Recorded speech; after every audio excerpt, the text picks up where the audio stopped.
Welcome to Monday Morning Coffee with Inside the Firm. Each week, our hosts will be interviewing local, regional, and national business leaders to give you an inside peek into how they lead their business to success in the ever-competitive business climate.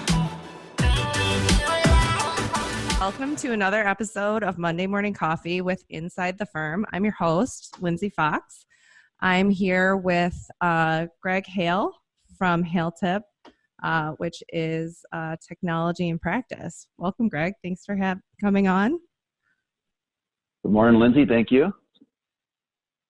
So, Greg, you are a self-described disruptor in the AECO industry, and you've been in the industry for about 20 years. Give us a little bit of your background and some information about your company.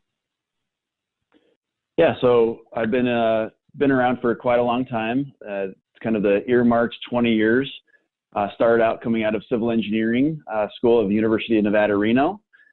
Initially worked for a structural steel fabricator and erector in Reno, Nevada, and really went to the school of hard knocks there. Got thrown into the fire with some project management, thrown into the field with a bunch of project superintendents who were ready to bite your head off at anything missed on a project, and really learned a whole heck of a lot in a few years that I was there. Like I said, really being thrown into the fire, and coming out of school using very little of my engineering degree, really wanted to pursue getting my engineering license. And so getting into an office, getting into more disciplinary design, and at the same time was just newly married. And my wife was from the East Coast in Rochester, New York. So we decided to pick up, move out, and start in the engineering field. So I was lucky enough to land at a nice engineering architecture firm in Rochester, New York, where they provided me the opportunity to learn all about structural engineering and design lots and lots of different styles of buildings. So it wasn't any specific area of focus, but pretty much you name it, from baseball dugouts up to, multi-million-dollar manufacturing facilities, housing units, et cetera. We kind of covered the gamut for that. So I really got to see a lot of work there. And eventually this thing called Revit came around, introducing the world to building information modeling and BIM, and it really turned me on to it. I was definitely someone who was... I'm going to interrupt you because I need to know your time frame. When you were working for this firm, like what years are we talking? So graduating around 1999, and then coming out and working for several years in project management and working in engineering, starting 2001, 2002. Okay. So then when did you stumble upon Revit? So this was around the 2006 to 7 timeframe, and then really started to adopt to 2007 to 2008. Okay. Well, so you're like original, the OG. I wouldn't say quite original, provided that, the original gangsters started in the, 2000, early 2000s, 2001, 2002, really building up from scratch. And I would say probably a little bit more leading edge is the term that I like to use. Okay. Smart. So that means that the majority of your work preceding that was done in AutoCAD, and you found like good workflows there. Was it difficult for you to transition? I wouldn't say it was difficult for me to transition. I had a decent CAD background, starting off in school with, I think it was like AutoCAD 14, and then switching between several different platforms between the different firms that I had worked with, some CAD platforms to do steel design, which were very specific to steel, and then CADvance, which was another kind of oddball platform that the design firm was using, onto MicroStation as a direct competitor to AutoCAD, and then switching to AutoCAD, and then AutoCAD Architecture, and then eventually Revit. So I'd been around the block on several different CAD platforms, and then, Revit really being a game changer. So when was it that you were ready to kind of pull the trigger and go out on your own? It was quite a few years later, really after I had been around the block working with that design firm and helping them to really adopt. It was a multi-year mission to make that happen. And there was just a lot of learning to be had, both for myself and for the firm, on what it was going to take to make that transition. So it was a firm of about 80 people at the time, and it did literally take about 3 years to make that transition over to full Revit. That's impressive, though, that in that era they're looking to create, digitizing their platform and then evolving it. Yeah, absolutely. I mean, the timing was really good for me. And was quite lucky enough to have the leadership in place that was allowing me the opportunity to kind of step into that role, as opposed to being fully traditionally, we call billable in the industry, where they have target rates of upwards of 95% billable on projects. They allowed me to go all the way down to about 25% billable to handle just the transition and the management that needed to take place to make it work. That definitely speaks to one of the barriers that we've run across in BIM adoption is that lag in billable production hours that a firm has to face, and it is a huge challenge if you want to be sustainable. And I would say in the early 2008, there's like this huge crash. So I would say that definitely added to the delay in making that transition. So Hale is your last name. And then technology and practice, was this something that sort of just came to you, or how did you develop your business name? Well, it was an evolution throughout that process of, helping this design firm, get to the point where they were 100% Revit. We were essentially the only design firm in the area that was doing it to that level. Others were maybe 5, 10, 15% and dabbling in it and really struggling with it. Mm-hmm. During that time, a friend and I had started a local Revit user group, is what it amounted to. And we started doing monthly sessions and talking about, the challenges. And so we were able to network with a lot of folks around the area. And over time, that really amounted to a lot of people asking for help. And working for a specific design firm didn't allow me the opportunity to really consult with those, because that's kind of like giving trade secrets away that the company has paid, so dearly for over the past 3 years of implementation or more to build standards and build processes, et cetera. But really saw it as an opportunity to help all of those other firms to make that adoption, whether they weren't able to hire a full-time position in-house or afford that. This at least allowed a part-time opportunity for all those firms to employ somebody to help them through the process. So when did you actually pull the trigger to leave the existing firm and go out on your own? And who are your cohorts? So 2014 was the year that I finally made the transition out on my own. And it wasn't just the BIM consulting that allowed me to do that. The other transition was really the 3D laser scanning. And that was really the maturity of the market starting to come into play, and the ability to actually probably do 50% of BIM consulting work as well as 3D laser scanning. There was a lot of services that were available out there to, target with these different customers. And so having that balance of BIM consulting and 3D laser scanning allowed me to feel comfortable that we could go out and provide those services and be, a versatile business. So I'm a huge fan of laser scanning. That's actually how we met. Because I had purchased a BLK, like a BLK, and was Googling to see, what was being offered in Rochester, in my area, and stumbled upon your company. And I was like, oh yeah, this is exciting. We've got someone else in the industry. However, my experience leading up to that was, when I would call up firms that had technology, they kind of set it up as their key differentiator. So there was a lot of protectionism around it. So when I got in touch with you, I was excited because you had a philosophy that seemed very open, and that openness. You, me, and Rebecca all met. For coffee. You were working. One of the parallels that you have with Lance and Alex is that they'll do adjunct professor work. And at the time you were doing the same thing. Right. So there was a lot of overlap, I would say, in the culture. that I had already kind of immersed in, and getting to hear your insights on laser scan technology and how profound they are when you're trying to get into BIM was really exciting to hear. So how did you, what was your entrance into the laser scan world? Actually, it happened fairly early. It started in, I want to say it was 2008 or 2009. We had a very large project in Canandaigua, New York, and had hired a firm to come in and do some 3D laser scanning. They were out of Boston, a firm that's still around, is doing good work. And they did a pretty good job at a reasonable price, but still left us hanging for some information that just wasn't quite captured. And it was because of our maturity and not understanding exactly what we wanted. And then further down the line, we kind of saw some more potential at a local hospital. And we hired another firm locally that had a laser scan. It was an engineering firm.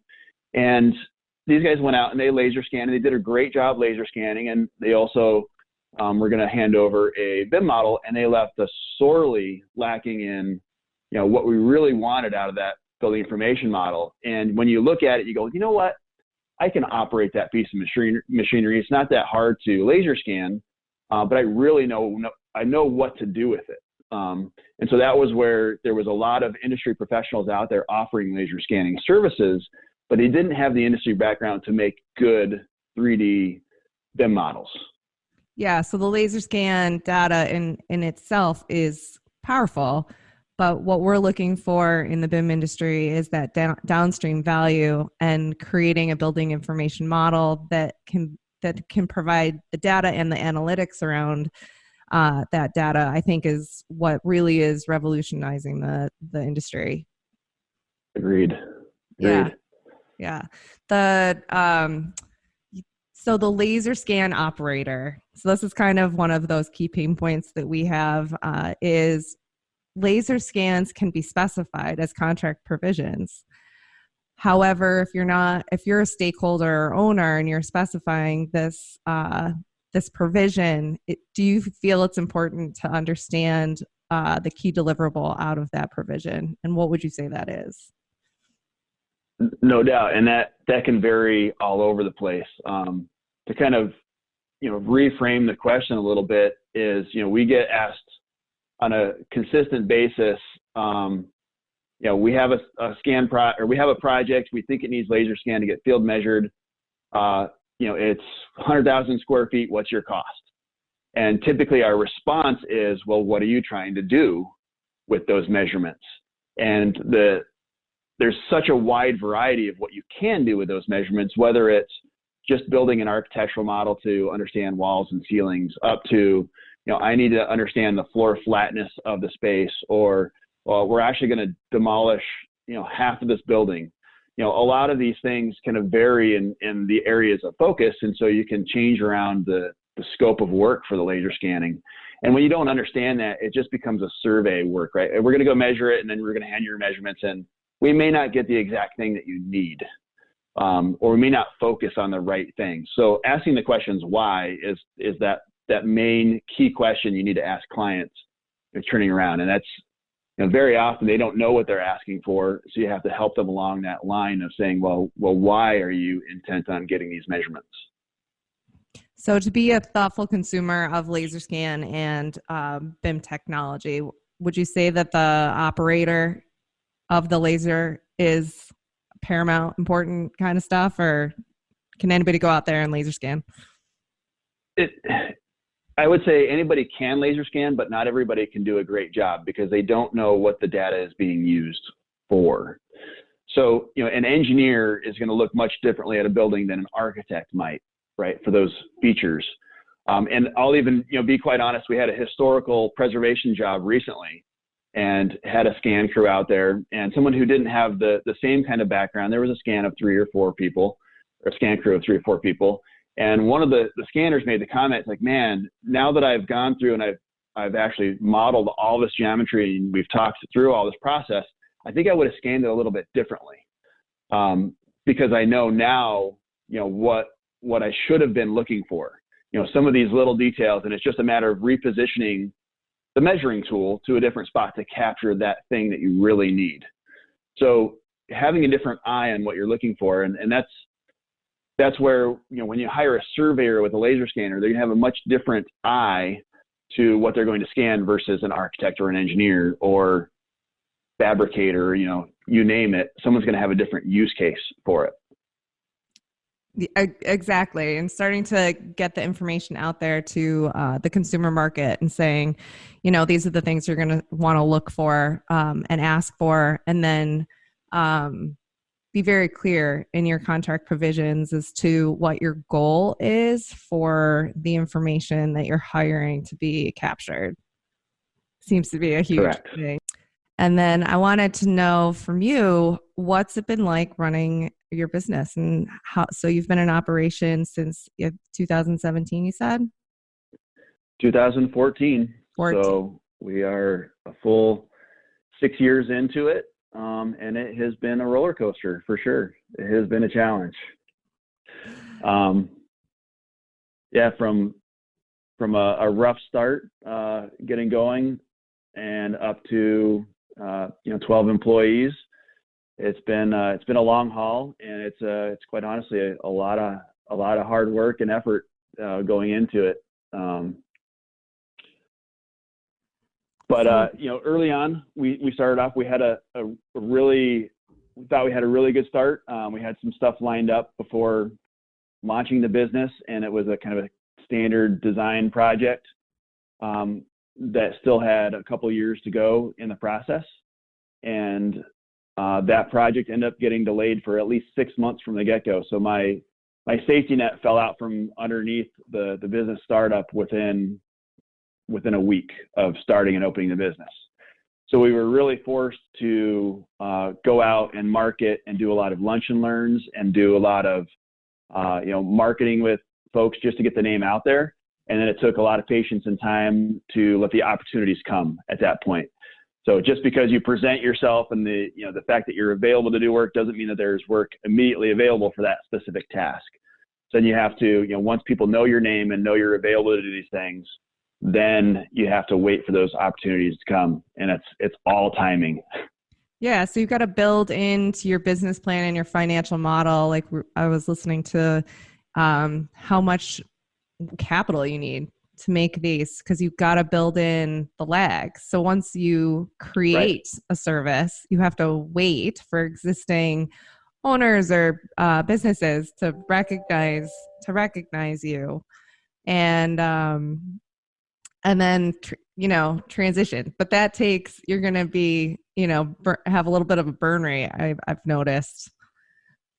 Right. And there's another couple interesting things about the construction and design industry is there's pretty much a standard of practice that you don't get paid until the client gets paid. So if you're working for a designer and you bill them, they're going to take and in turn turn around your bill back to the client and add that in, and they won't pay you until they get paid.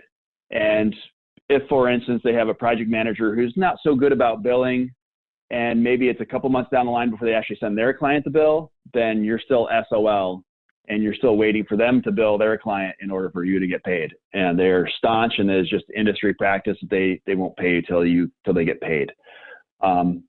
The other thing with growth as well, and this is going to go for any company, is to grow a company, you have to invest in it. And that investment has to come, you're investing that money, and you're not going to get that return on that investment for several months out. So you're constantly kind of financing the growth of the company in order to get that return, just to keep up with the demand in a lot of those cases. So the combination of growth causing you to spend more money on the firm, along with not getting paid for, up to 60, 90, 120 days out, really, causes that capital to be needed and handy and ready to go.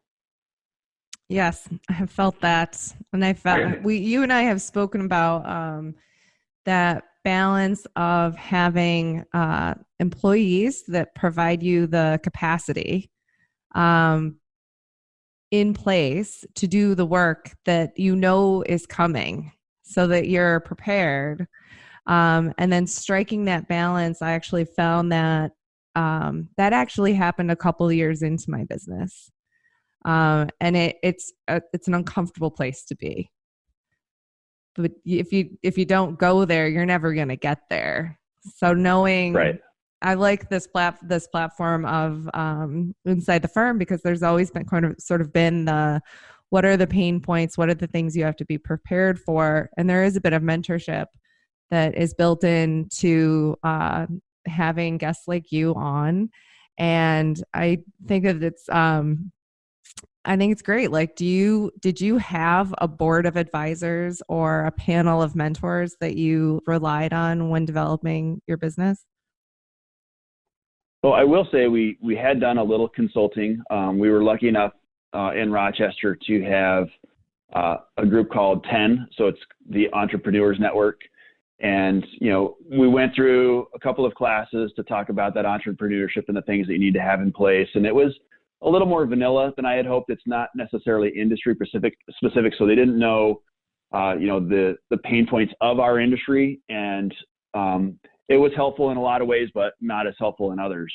Really, my mentorship, I think, has come from colleagues that are, this construction technologist position that has really started to evolve in the industry, and basically networking with those guys and seeing them also step out and create companies of their own, and doing those things allows, that mentorship in a way of like, hey, pain points and sharing those across others. And that's been just a huge benefit for other 3D laser scan providers, other BIM consultant providers, people that are kind of doing the same thing. We're pretty much all new to this. So, having that, shared experience really helps, and opening up and being honest with those things, really helps. And instead of trying to keep that stuff guarded into the chest. And I've experienced that myself, kind of getting into the industry. I felt like the newness of it really created an inclusive environment. Are there any books or, just routine information that's like published that you turn to gain insights and kind of look at the overall like strategy of building your company? Well, quite honestly, I'm not very good at getting into those self-help and entrepreneurship books. So I have not delved far into that. I'm a little bit more going to learn as you go, and, maybe there's some downfall to that, but, quite honestly, I've done fairly well with it. I think we're forging our own way, and in some ways we're challenging those instead of kind of going back to industry norms and kind of following a path that's already been created. We're blazing our own trail. And I think it is necessary because we are challenging those norms. Do you find that the technology that you're implementing is going to be your key differentiator in the market, or do you find that there's other values that you're bringing to a project outside of the technology and hardware itself? So we actually don't look at the specific technology, whether it be software or hardware, that is a differentiator for us. It's, there's a couple of things. It's the mantra of we practice what we preach. So, we are in part a service provider and in part a consulting firm. So on one side, we are providing services, and the other side, we're showing other people how to provide similar kind of services, whether it be in-house or for others. So we actually give away our secret sauce constantly. And a lot of people think that that is a very poor business model, right? So you're giving away your secrets to a company, and now they're going to be competitors. Now, I won't say that we will, go out and train someone who is intent on being our competitor. That's definitely a bad idea. But if you go out and, there's someone who wants to learn something that could potentially be a business partner and, work on things together with, then they're going to be a trusted partner throughout their history, as opposed to someone that will immediately just go out and learn on their own anyway, and then immediately become a competitor and not share things. So, the business model is really to practice what we preach. We jump into technology, we learn it, we figure it out, we apply it as a service, and then we go teach others how to do it. So we provide, kind of that full range of it, and we do give away the secret sauce constantly. And that's, I think, the differentiator is that, we're not afraid to do that, and we want to become valued partners of projects. We don't want to become competitors. Yeah, I find that we need to broadcast that construction technology exists. It's awesome. It's creating huge change globally to the benefit of most. And I need it to be done correctly. So what I've liked partnering with Hale TiP in regards to developing our own best practices or even F9 is that we need to start looking at what are the best practices and how do we ensure that when someone has a perception of what laser scan technology can provide them or what Revit is versus what BIM is, what's awesome about it, and that needs to there needs to be something that's reliable on the other side. And I would much rather know the best practices and the quality of the product that we would like to create and have that be out there rather than me having to go up against a stakeholder having a bad experience with BIM or laser scanning and that kind of pulling down the product that we're hoping to push into the market. Have you noticed that? Yes, it makes the fight a lot harder.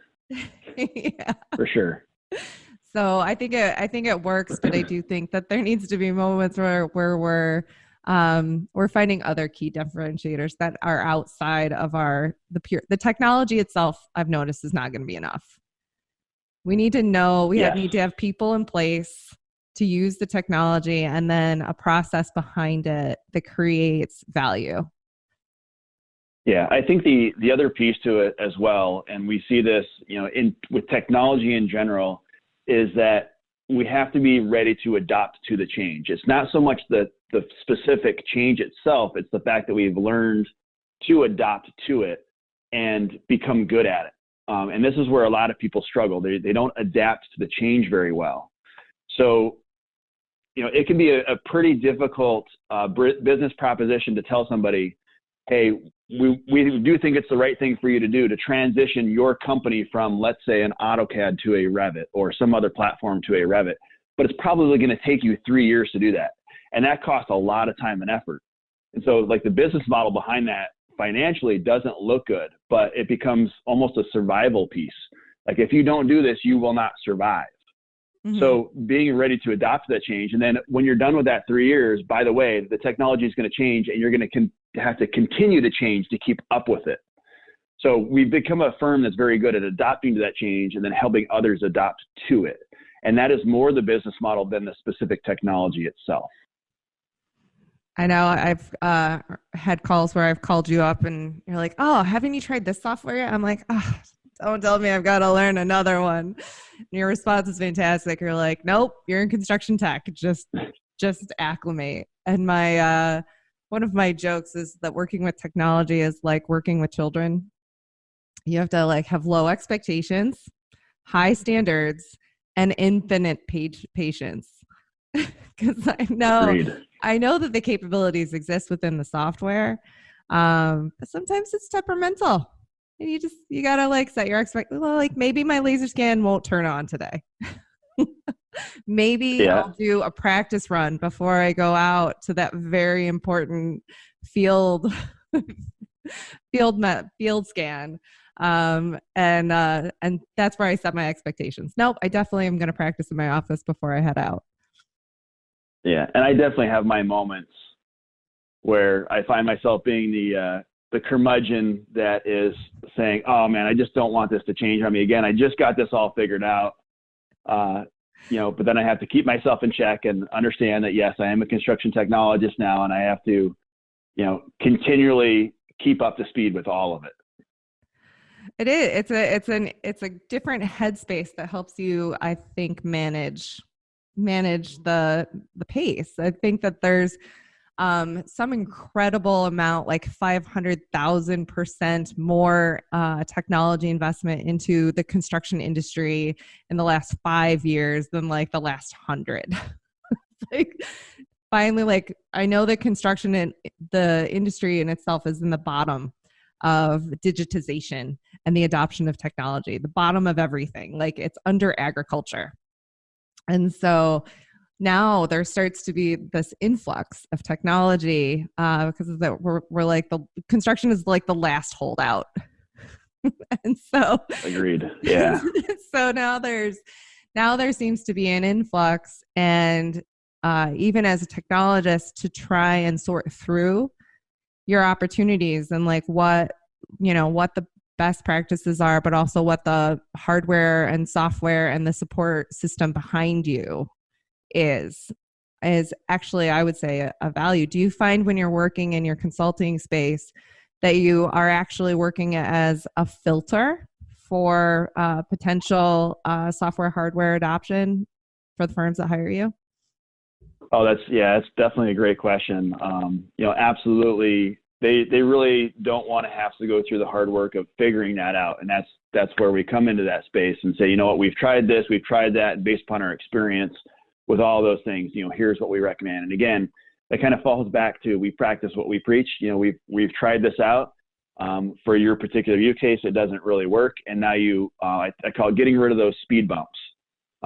You can just blast through this at full speed ahead and just ignore those ones that don't count anymore. Speed bumps feels more like helpful. Brick walls. That's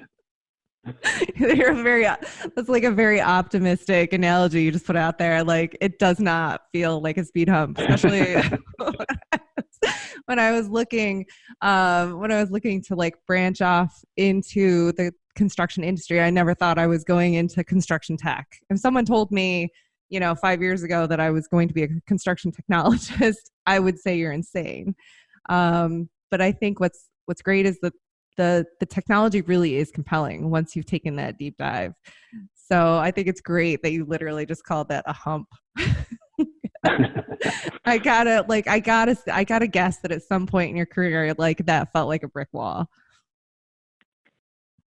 It is a constant fight. So you have to be willing to fight the good fight for sure. And it never ends. It will never end. There's always going to be another good fight to keep pushing and do the right thing and believing in it for sure. I think it takes a certain breed. It does. There is like a tenacity that needs to ride with you along the journey. So when I got started, I had 30 phone calls that went out to my market, which happens to be the same market you're in, looking for an opportunity to provide BIM and construction technology to the residential market. 30 no's. So I need you to kind of like drill back. What were some of the no's that you got, either like through your own psychology or like actually speaking to existing industry, that you kind of like, what's the best no you've heard, and was it right? Was it wrong? So, I guess going back again to what brought me over to consult in the industry, we was working with the design firm, and we had a fairly large job, and we actually had built into the spec a government spec that required building information modeling and required the design team to do a good job, is what it amounted to. And as we approached, the end of that deliverable for the design team, there was a lot of pushback on not doing that. And really the argument came down to, we actually really don't have the time or the fee to do a good job. That's really what it came down to. They didn't have the time or the fee to meet the spec that was required for the job. And when it came back around a few years later, the project started going under construction. It really came back to bite that team in the butt sorely, because at that point they had to go back and resolve all the problems that they decided to ignore in the design process, which they were required to, which they didn't have the time or fee at the time, and they still didn't have the time or fee in construction, but yet they were still going to have to go back, and they ended up redesigning the facility over the following 6 months. So, that argument really played a role in, knowing that we could have a big effect on the business, and then, being able to step out and help others take advantage of that, and then show that value that it can be done, and finding ways for that opportunity to happen. It is all about kind of the place and the timing, and it's not always at that design stage. Sometimes it can be in the construction stage. Sometimes it can be in the pre-planning But a lot of this is finding ways to show that value. And we saw a lot of no's in that, right? And that was kind of a consistent theme, and we actually still see it. We just saw it this last week on a school project where we went through additional coordination meetings and construction and had the designer come back and say, you know what, we didn't require coordination on this project and you did it anyway. And we thought it was a big pain in the butt, but you know what? This error that we made really would have cost a lot out in the field. It would have cost probably 5 times as much as redesigning on the computer. So, having that effort and hearing that no, we just keep breaking down that no and keep breaking down that no because we know the value of it. But I don't see the fight going away. Like I said, we have to be willing to fight. And so it is kind of a constant list of no's. And like I said, you got to be a certain breed to consistently say yes. Yes, we know the value, and yes, we're going to keep pushing it because we know it's right. So what would you say one thing that everyone should know before they go into like the design or construction process? The full planning is key. Getting down to the nitty-gritty details. And there's a saying that I use is that the designers are required to provide a buildable product, not a schematic design, not an engineered design, but something that is actually buildable. And the industry actually still hasn't adopted that fully yet. So, making sure that, as you go into these things, you are considering that something can be built and not just engineered or designed. Yeah, I think that the tone that I had heard was you need to provide enough in your design sheets to express the design intent. But ideally, you would leave it to the boots on the ground to figure out how it's all going together. Right. That's all well and good unless it can't be built. Well, and I think before construction technology, as we know it now, really kind of pushed into the market. To do that, you were simply taking on more risk without the tools to support you. So what I appreciate about LaserScan and BIM technology is that in the design world, you can take on more accountability because you're backed by more information and more analytics. And that's why I love seeing, I love Revit, but Revit is not BIM. So building information modeling and going into the digital twin world where you have a model that's intended to live alongside the physical structure and support the design professionals and the build professionals in analyzing the structure and really building a smart building for smart cities for a smart world. And that's where I totally geek out. Awesome.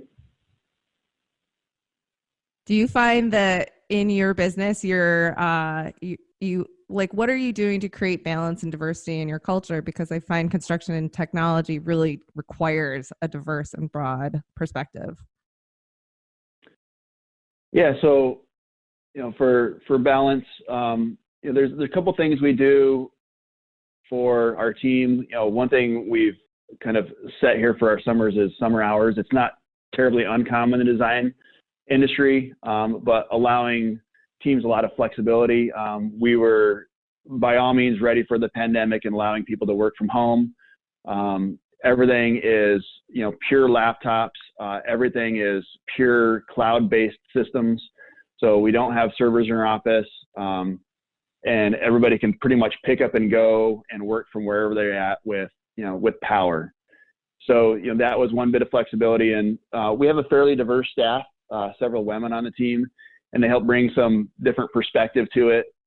Women in construction are a little bit of a rarity, and they help bring a different view to it because they're continuously challenged and have to almost posture in the industry. But they definitely help us bring a different perspective to construction sites, to design jobs, as well as bringing in, we've had several minorities and some people from, some interns coming in from overseas that are going to local schools that also provide some different perspectives on what we're doing.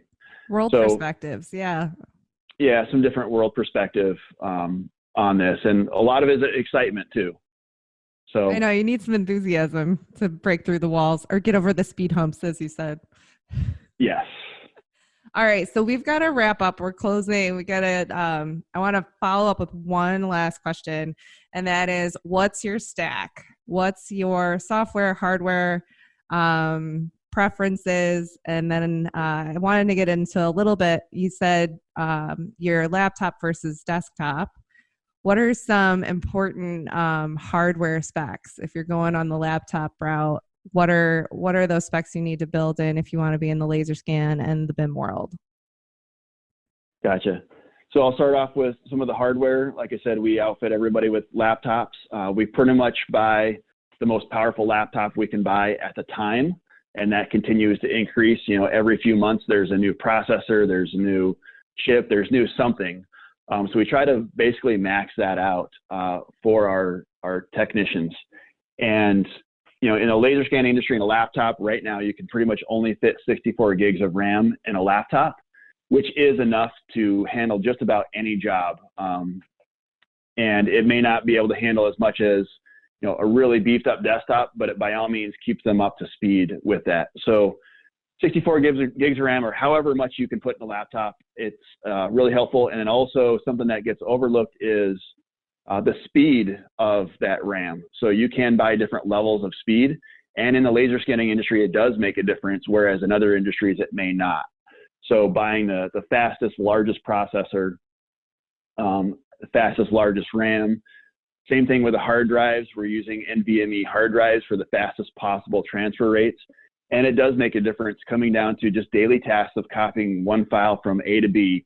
When those files get to be 100 gigs, you're talking about 5 minutes versus 30 minutes. So just again, having the best specs in there. Graphics cards, we go with all gaming cards. So the GTX, actually that's the old version, the RTX 2080s is what we spec into each machine now. And it's something that goes against the grain for a lot of firms. They tend to go with the professional cards, but we have a take on that where, you know, really the reason those cards cost so much, those professional cards, is because they're certified for Autodesk products. And the fact that they are certified costs money.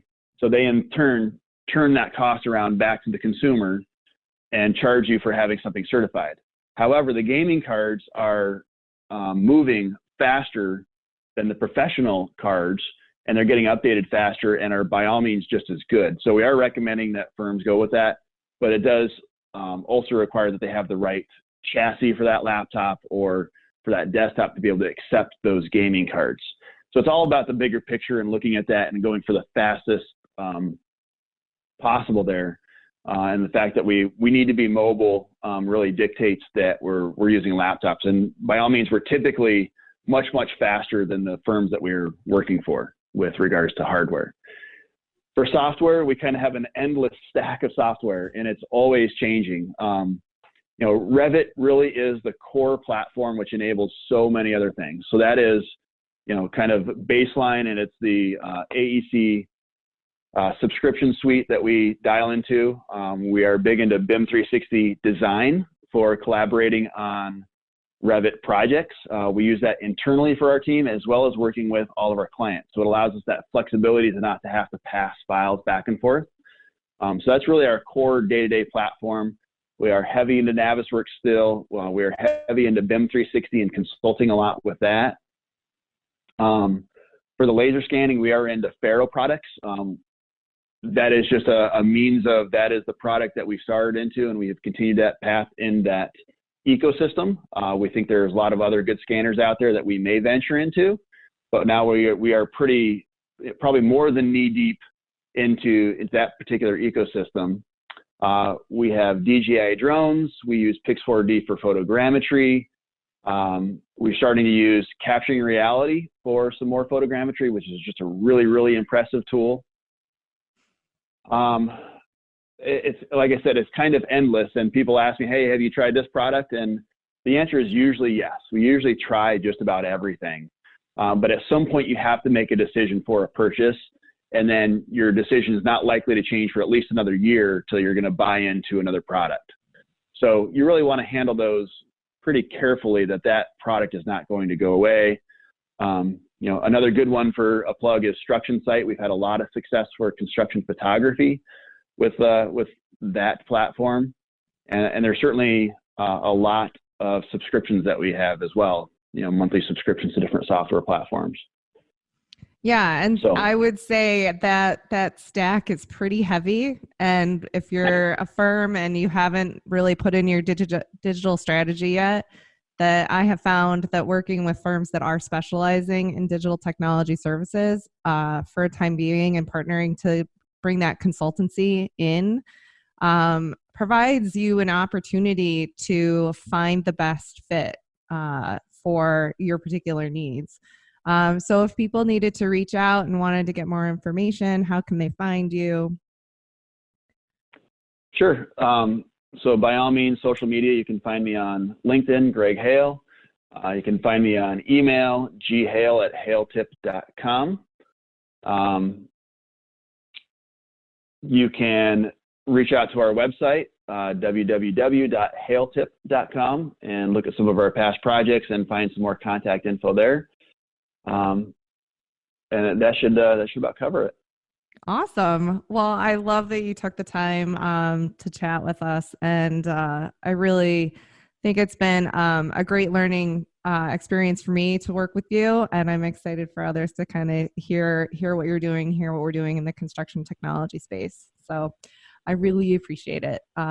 Thank you. Thank you so much for having me on. It's been a pleasure.